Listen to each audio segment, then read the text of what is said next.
It's the Opperman Report. Join digital forensic investigator and PI Ed Opperman for an in-depth discussion of conspiracy theories, strategy of New World Order resistance, high-profile court cases in the news, and interviews with expert guests and authors on these topics and more. It's the Opperman Report. And now, here is investigator Ed Opperman. Okay, welcome to the Opperman Report. I'm your host, Private Investigator Ed Opperman. You can find me at Opperman Investigations and Digital Forensic Consulting through my website, emailrevealer.com. You can just email me directly at oppermaninvestigations@gmail.com. If you like our show, be sure and check out our Patreon. You can go to support our show by going to the Patreon there and signing up. Otherwise, our archives, or you can find it at Spreaker.com. And our guest today, Ian Totten. Am I pronouncing that right, Ian? Ian Totten? Yes, you are. Okay, sorry about that. Ian Totten. I usually ask before I start recording. You can find our previous show we did up there on Spreaker. Our previous interview with Ian Totten, who's a true crime author, a publisher. He runs Corpse, as in corpse, like a dead guy, CorpseCreekPublishing.com. The name of his podcast is called Deathcast, and his newest book just came out called Maggie. But we have him on today to talk about Jimmy Saville. There's a new documentary film. Is it a documentary or whatever it is on Netflix? Just has something out on Saville. So he's starting to hit the news again. So, Ian, remind the audience, who is Ian Totten? Well, I'm a best-selling author of fiction, amateur investigator. I've been researching and studying true crime in various forms for over 20 years at this point. And with Jimmy Saville, I've been researching him almost continuously for just about a decade. Yeah, right. And the audience should check it out, too. I have an interview with Jimmy Saville's great niece, who was molested by him. And she has some story to tell, man. Her whole family, she's like 12 years old. And, the great Jimmy Saville's coming over. So they dressed her up in this little party dress and presented her to him like a little gift and sat him on his lap, where he proceeded to just do whatever he wanted. And then later on, when she was 19 at her engagement party, that's the second time she's seen him in her whole life, she showed up at her engagement party and got her into a corner there and abused her again as an adult. So that people can check that out if you look at the Jimmy Saville's great niece. It's on the Patreon there. But tell us, who is Jimmy Saville? Jimmy Saville was, for the American listeners, the best way to put it, he was like Dick Clark on steroids. He was a dance hall manager in the 50s and 60s in Great Britain. He moved on to working in radio as a DJ, got caught up in the payola scheme that took place. He was a television presenter for the BBC who went on to, go above and beyond everyone's expectations. He was so much larger than, a megastar. He ended up becoming knighted, I think, in 1990 due to the influence of Margaret Thatcher. He was really a British institution. Yeah, I guess he became most famous for Jim Will Fix It, right? Yeah, first he really became famous through Radio Luxembourg, which was one of the pirate radio stations that operated outside of the United Kingdom, and that led him into everything else. The BBC and ITV contacted him because, he had something that they wanted. He was a very... how can I put it? It was eccentric is an understatement, but he had that charisma that just drew people to him. And his radio shows were getting the largest numbers out of any other DJ that was going on. That brought the BBC in. And eventually in 1964, they turned around and they offered him to host Top of the Pops, which was kind of like Soul Train was in the U.S., but they played the top chart toppers from the British charts, and they also had the acts on there if they could get them, such as the Rolling Stones. He was really in bed with the Rolling Stones for a while. That eventually led to him doing Jim Will Fix It in the 70s all the way up, I believe, until the 90s.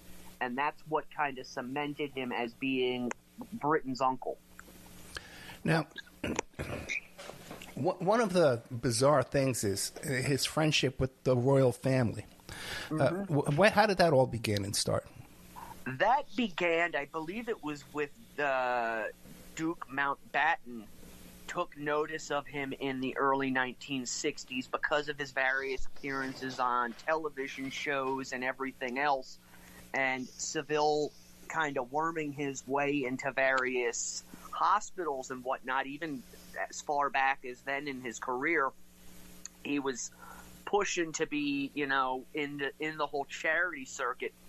Something for people forget, though, is he was also very big into bike riding and running. In fact, he took part in the very first tour of Britain. You can find him online as Duke Saville. And that kind of stuff brought him to the attention of Mountbatten, and eventually he introduced him to the various princes of the royal family.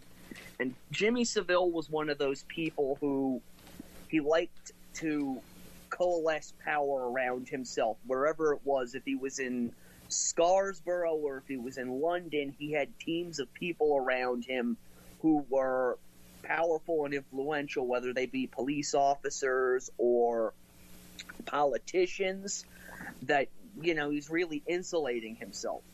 Now, people aren't going to talk about you if they say, wow, look at this guy, he's got some really important friends. And that just really continued to build throughout the years. Now, Lord Mountbatten, he was the same one, he was bombed by the IRA, right? Yeah, I believe so. Okay, and he had those same kind of allegations around him that Saville's known for, correct? Yes. Yeah, done a couple of shows on Lord Mountbatten. People should check that out. Mm-hmm. As a matter of fact, he had a couple of young boys with him when he was blowing up. Mm-hmm. So, yeah. So that's okay. So he got into the Royals through Lord Mountbatten. Now, I watched a documentary once on Saville. We talked about when he owned his nightclub, right? He would say, well, yeah, when the police would give us trouble, what we would say to them is, well, we're going to let your daughters and your nieces into our club, and then you're going to see what happens to them when they get here. Are you familiar with that documentary? I'm not. I'm sure I've seen it. If it's out there, I've watched it. But he was known for really blowing smoke up people's backsides by saying things like that, such as, the police would leave us alone because they knew they'd rather have their daughters come into our dance halls than out on the running the streets. Mm. Really, that was his way of saying he was in tight with the police, but he also, letting them know that if their daughters are hanging around us, things might happen. Right. He's kind of that wink, wink, nudge, nudge. He did a lot of that throughout his life.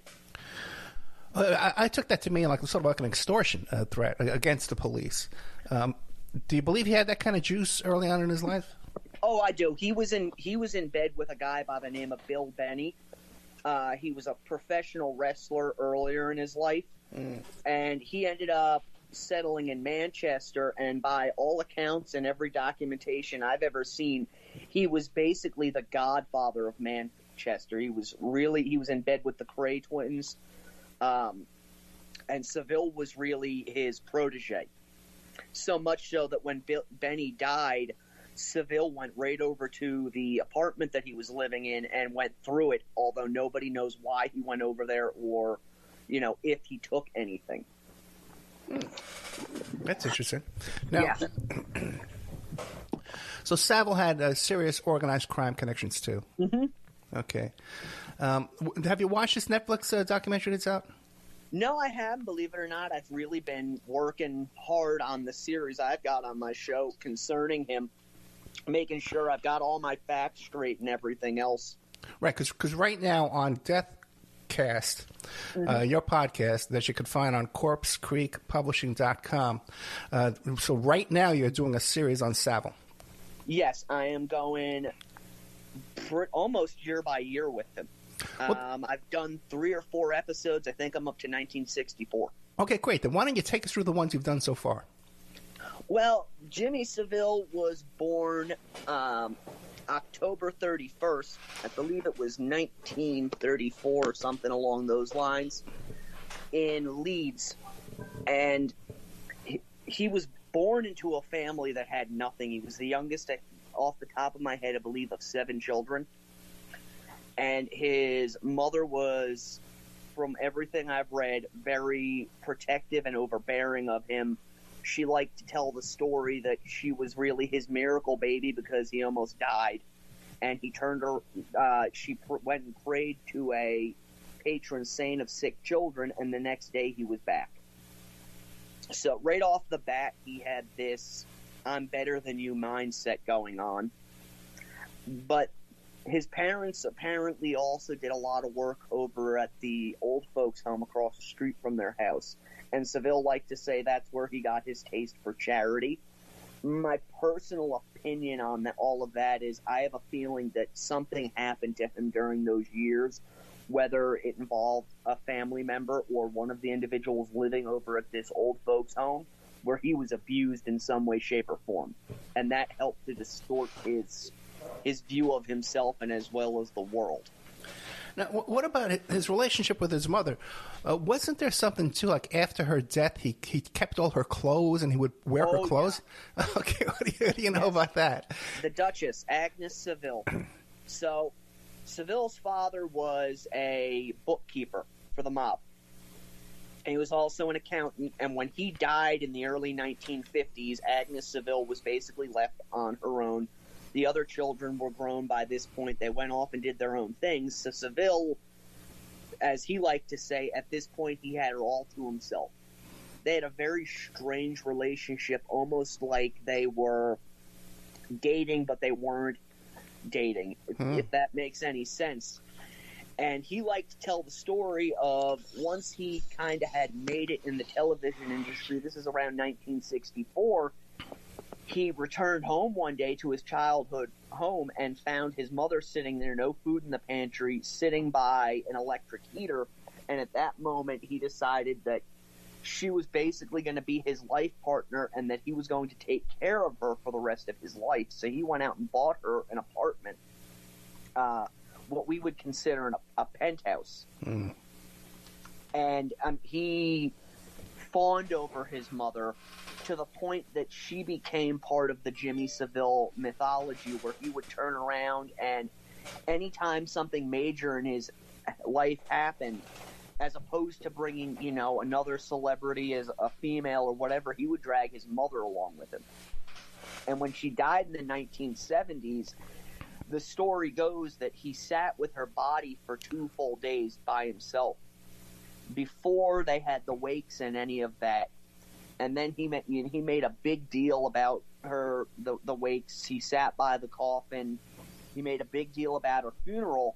And up until the day he died, he kept the apartment that he had bought her, which was in Scarborough, and he kept her bedroom exactly the way it had been, including having her clothing dry cleaned once a year. Oh, wow. Okay, so definitely an odd relationship with the mother there for sure. Mm-hmm. But now the big thing about Saville is all these allegations of child pornography, child sexual abuse, rape, necrophilia. It's pretty much everything, right? Yeah. The whole thing with that, it started with in the late 50s when Saville was working for the Mecca dance halls. Obviously, he was different than any other dance hall manager because the dance halls, all they had coming in were big bands, playing swing music, that kind of stuff. Well, he started doing record nights where he would get up and he had a friend construct a twin turntable so he can continuously play rock and roll music interspersed with his patter. That gave him access to underage girls. Now, one thing I found in my research is a lot of the instances of Saville abusing somebody, the girls are usually around 15 or 16 years old, which at the time in Great Britain, the age of consent was 16. There are a couple more who are older than that, but the majority of them seem to be around 15, 16 years old. Mm-hmm. And he took advantage of this. As I said, he was building this whole vision of himself up in the public eye. Even back then, he went out and bought a beat-up Bentley and had it fitted out so it looked like a Rolls Royce, so the kids who were coming to his dance hall would believe he was a somebody. And he did this in conjunction with starting to dress much more oddly and flamboyantly. He would wear, these fishnet type shirts that you could see through. He started coloring his hair all various shades.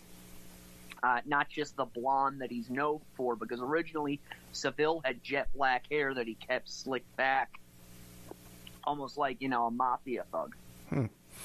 Real quick, what do you make about his relationship with the Beatles? It's funny, I just covered this on my last episode, because Paul McCartney came out after all the allegations about Saville came out and said, we were around him, we knew who he was, we just thought he was kind of an odd duck. And, we know what he was doing, but we always made sure we checked for IDs. It's just my opinion, but that's total horse pucky. Yeah. They were all getting every girl that they possibly could. And I firmly believe that there, a couple underage girls slipped through the cracks there. I know Saville was in their sphere. There are pictures of them dating back to 63 and 64 of them clowning around with him. Okay, I think it's a much closer relationship than the surviving members like to let on. Gotcha. No, you said too, you heard my previous interview I did with Thomas Sheridan about Saville, but then a long time. It was like 9 years ago. Yes. Now, what you said, you disagree with a lot of stuff from that. So tell us what you differ. Honestly, I can't remember. It's been so long, but he just didn't come across as somebody who knew what he was talking about. As I said, I have been researching Saville for almost a decade. If it's been written about him, if a report has been released about him, I've read it, I have copies of it. There's just something about this case that grabbed me.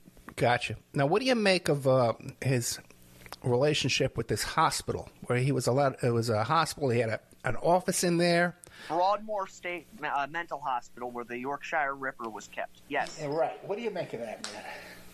I personally think that he was able to dupe them into basically giving him the keys to the kingdom, because of, at that period in time when he became associated with Broadmoor and was given the keys in the late 1980s, he was such a mega star and he could do no wrong. He was known for doing charity work, and I honestly believe the people within the hospital were hoodwinked by him and thought that he could bring positive press to them as well as donations to help, the facilities so that they could, in turn, help their charges.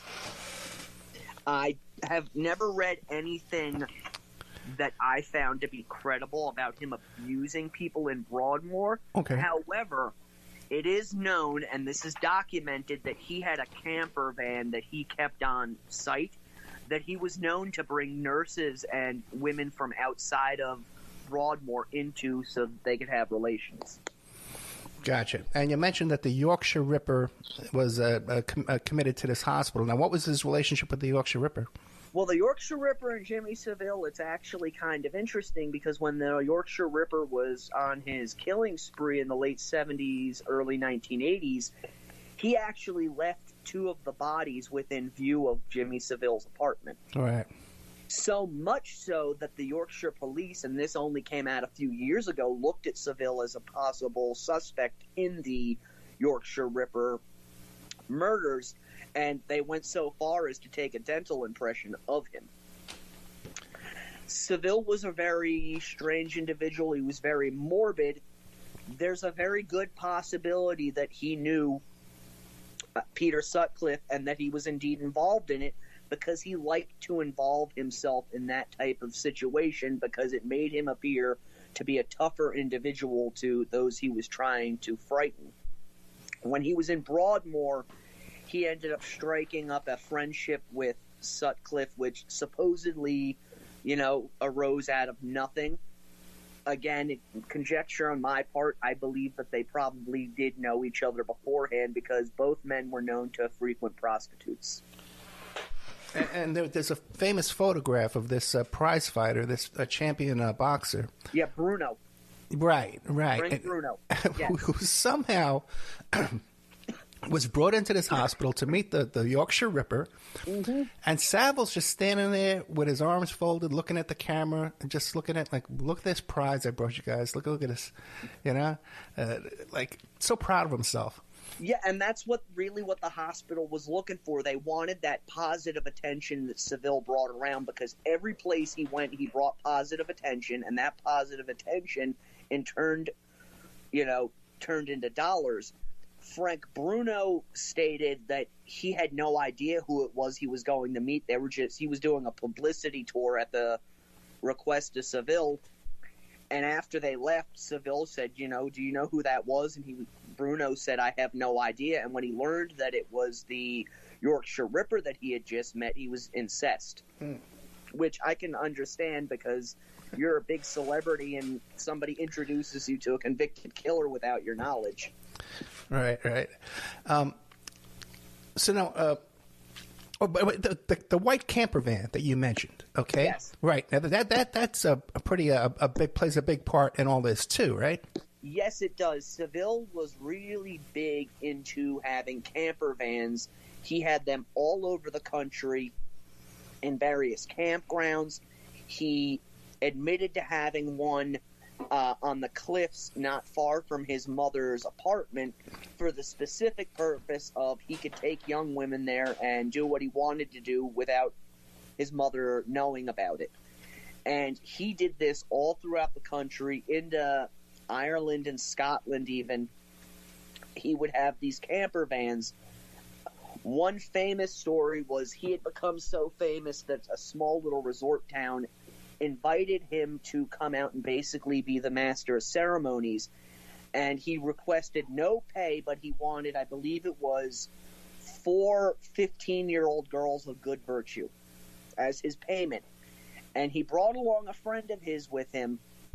And it's difficult to find, but you can find photographs of Saville with these 4 young girls the day when he arrives and the next day. And the 4 young girls are obviously distressed and disheveled looking. And Saville liked to tell the story about how he and his friend had just tumbled into their tent accidentally, and they spent the night laughing.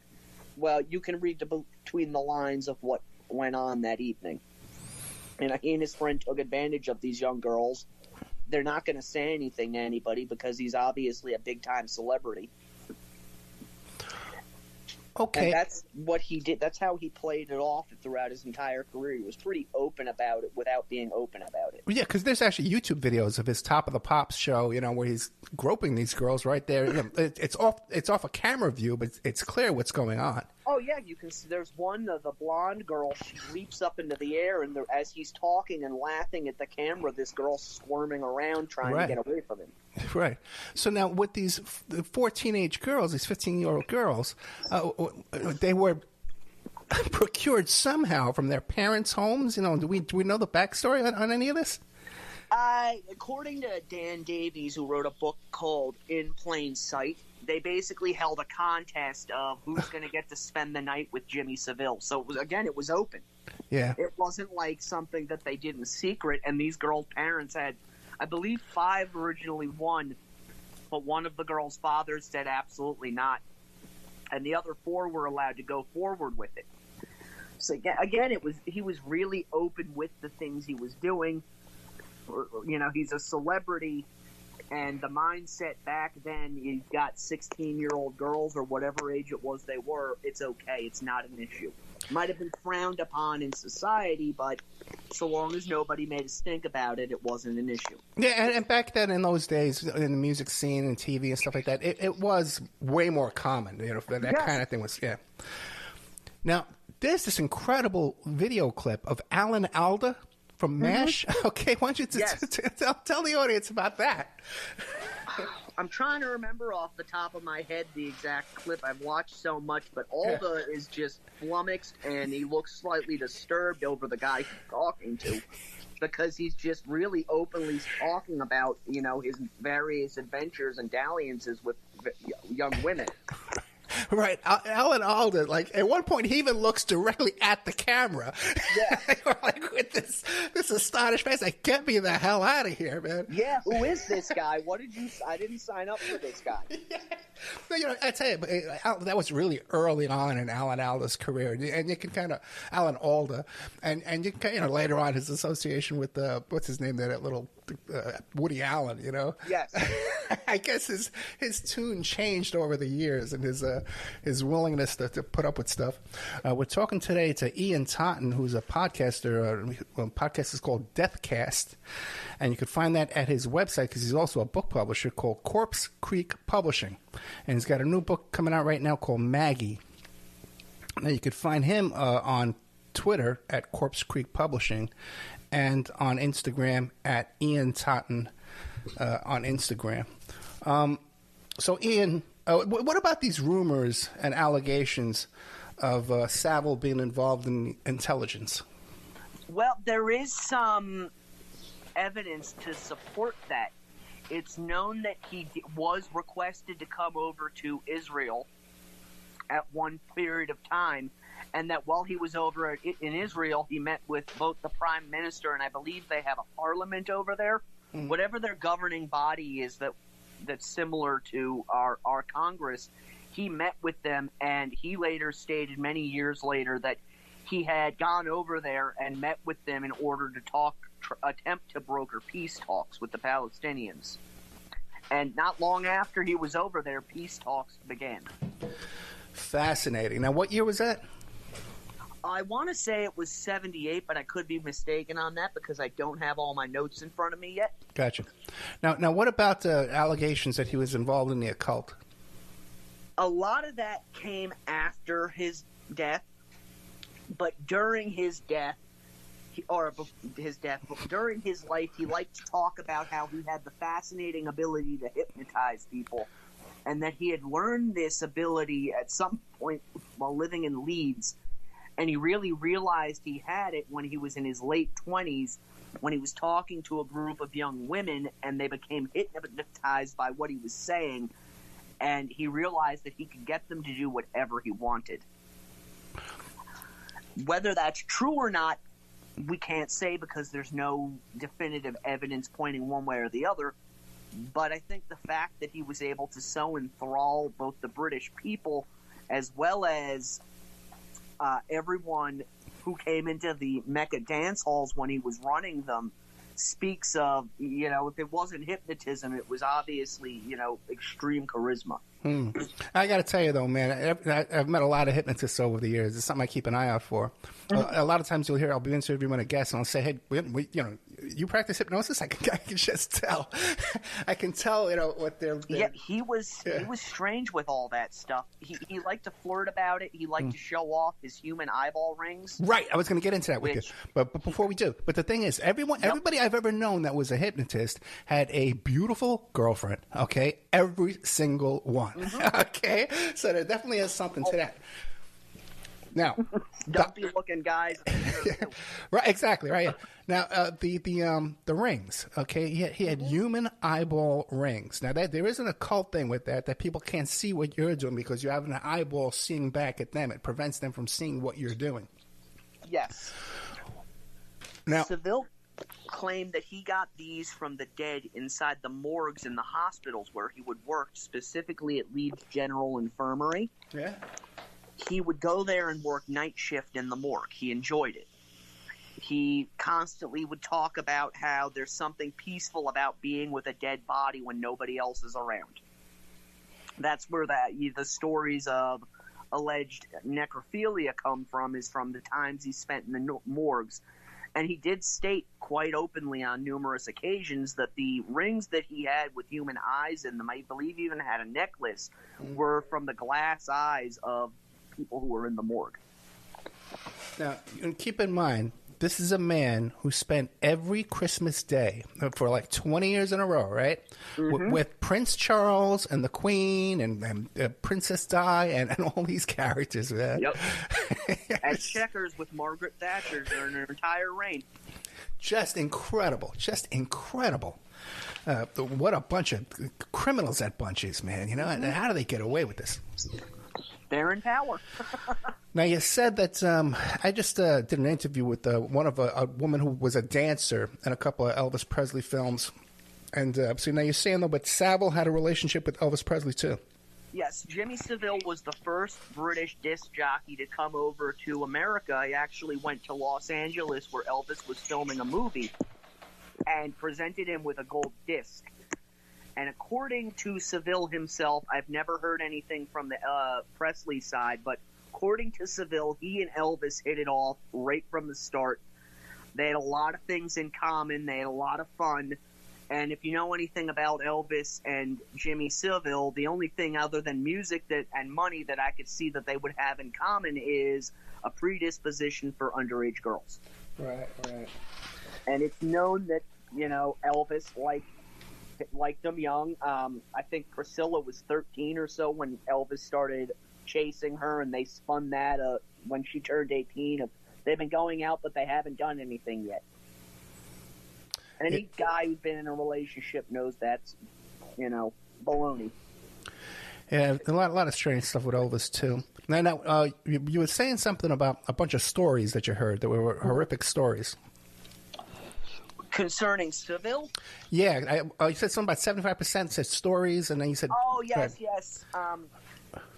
After Jimmy Saville died and the BBC covered up a program that they were going to do concerning the allegations against him, they had a number of women who had come forward and said they had been abused by Saville in the past when they were 15, 16 years old, living at various care homes and going to the Top of the Pops tapings. And so the BBC was trying to say... They had a woman over there whose name escapes me. She's not a nice individual. She was kind of running the child care line over in Britain, which is a phone number you can call if you're being abused. Mm. And they put her out there to try and save face. We knew nothing that was going on. Everybody in the BBC knew that was going on. They either heard rumors or they saw stuff. So the BBC turned around and they commissioned a report. Believe it was headed by a former judge, and she came out with this report, and it's hundreds of pages long, and it basically goes decade by decade of Saville's, his run with the BBC, starting in the 1960s, and gives each account that was brought to her attention concerning a case of abuse. And a lot of these cases are believable. They took place in his camper van because he always had his camper van with him when he was on BBC premises. And he would get girls to come into the van and then he'd take advantage of them, or a lot of them said that he just simply assaulted them. Whether it was sticking his tongue down their throat or putting his hands down their pants. A good number of them, too, also took place inside of his dressing room. To me, the ones that are most believable are the ones where it was the girl and himself and maybe another girl alone in his dressing room and Saville struck. Then there are other ones where he's in a crowded room with people and he rapes an individual in front of everybody and nobody bats an eye. A lot of these concerned young boys. Just from having studied this stuff for so long, my personal opinion is that those are bunk. Oh, really? It's really rare for an offender to switch sexes when they've got an already established MO of this is the type of person they go after, this is, the gender, the age range.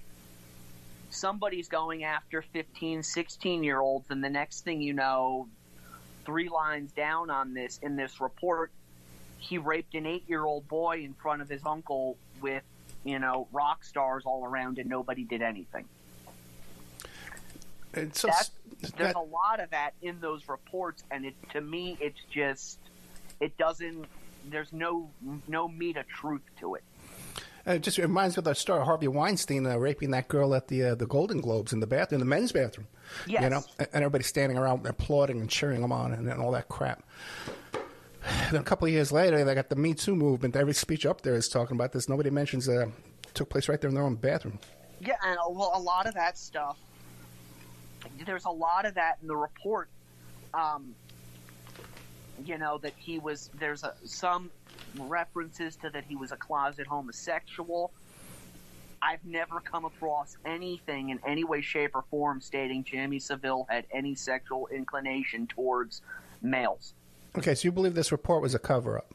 I believe it was a cover-up. I believe they took everything that was thrown at them and put it into this report in order to put it out there, because one thing that they did kind of go out of their way to do was to clear the BBC in this report of any kind of culpability, and that is why the BBC is making this movie about Jimmy Saville. Gotcha. So this movie's going to be a whitewash then? Oh, I believe so. They're going to have the abuse and everything, but I honestly believe they're going to do everything within their power to paint it that it didn't take place, you know, per se, on BBC property. Gotcha. Now, there was a reporter that was investigating all this stuff, and she was murdered at her doorstep. Yes, I believe her name was Jill Dandow. Right. Yes, she was involved in the original BBC production of Newsnight that was going to release right after Saville died in 2012, I think it was, in October. They were going to release this, you know, earth-shattering report on Saville, and it was killed at the top. And nobody has ever been able to give a good explanation why it was killed, except to say that the Surrey Police Department decided not to pursue charges against Saville. Well, if they're saying that, but you've got 8 women coming forward or whatever it was saying, hey, this happened to us, you would think there'd be some journalistic integrity to say, we should go with this. But what happened was they killed the report. They passed it on to ITV and a retired investigator. And while ITV's investigating it, the BBC starts running Jimmy Saville marathons during the holiday season. Wow. She gets a knock on her door one morning, goes to answer the door, and is shot in the head. Even the British police say that they believe this was an intelligence hit. So, for some reason, somebody put a hit out on her, whether it was her coverage of Saville or she was really into, you know, exposing corruption and that type of stuff. She could have exposed or been threatening to expose the wrong person, and they just decided she needs to go. Yeah, people don't realize how serious all this is, you know. Mm-hmm. Now, what about, but these allegations about Saville were going on for a long time. In 1979, Johnny Rotten blurted out a whole rant about Saville. He basically said on what appears to have been something that was similar to MTV before MTV that I'd like to kill Jimmy Saville. I think we all know the stories about him that's going on. We all know the rumors, everything like that, but nobody wants to talk about it. And he was correct in that, because even as far back as the 1950s, it's been documented that Saville was talked to by police on a number of occasions concerning his involvement with young girls. One individual who worked at one of the nightclubs he ran came forward and said after his death that Saville was grumpy one day, and he asked him what was going on, and another person told him he'd gotten into some trouble with a girl and he had to go to court the next day. And a couple weeks later, he found out that Saville was able to get the charges squashed, and when pressed, he was told that Saville had paid the girl's family off. Wow. And what's the story about Gary Glitter? Gary Glitter and Jimmy Saville had a long history from the time that glitter became a thing in Britain. For anybody who's not aware of, Gary Glitter was really a pioneer in glam rock.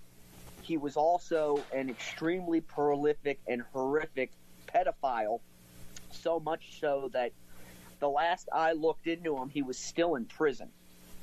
He went overseas to Thailand and was nailed for abusing children over there. He was nailed for abusing children in Britain.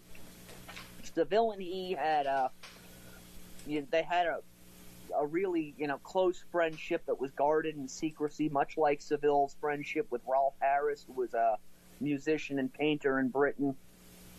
Saville is on, you can find programs on YouTube of him talking to Glitter and flat out telling him that he's going to give him a couple of the girls for the studio audience, and you can see the twinkle of joy that comes into Glitter's eyes when he is told this.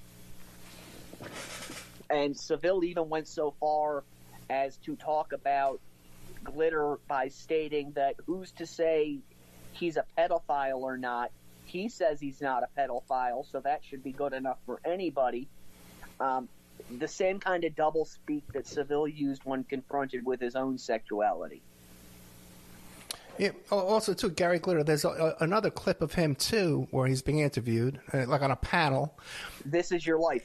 Right, and one of the other panelists starts saying, "Oh, you should have seen this guy," what he was doing.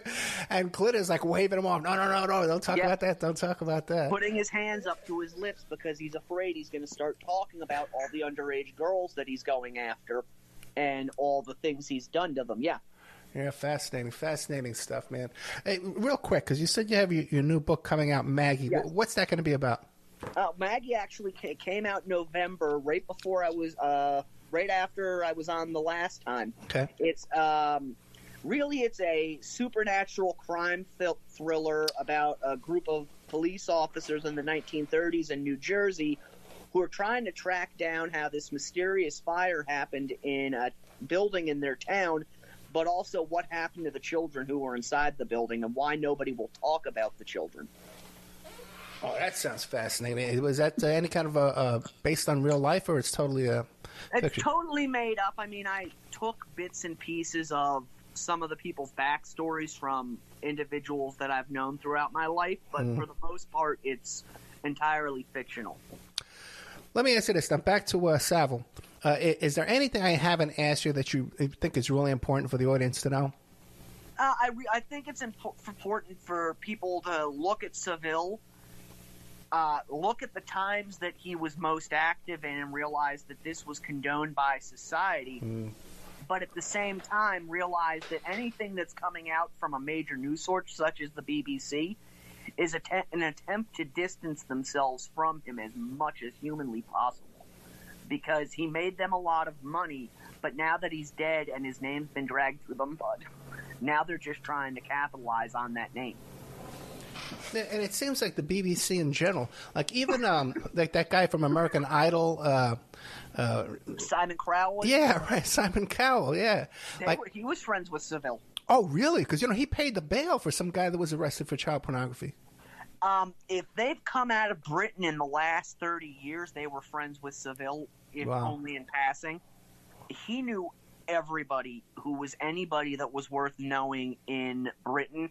A lot of people within the music industry, especially DJs, he mentored in some way, shape, or form. A lot of people that he was associated with when, after Saville died and the Yorkshire police opened up Operation U-Tree ended up going to prison because of the things they had done while associated with Saville.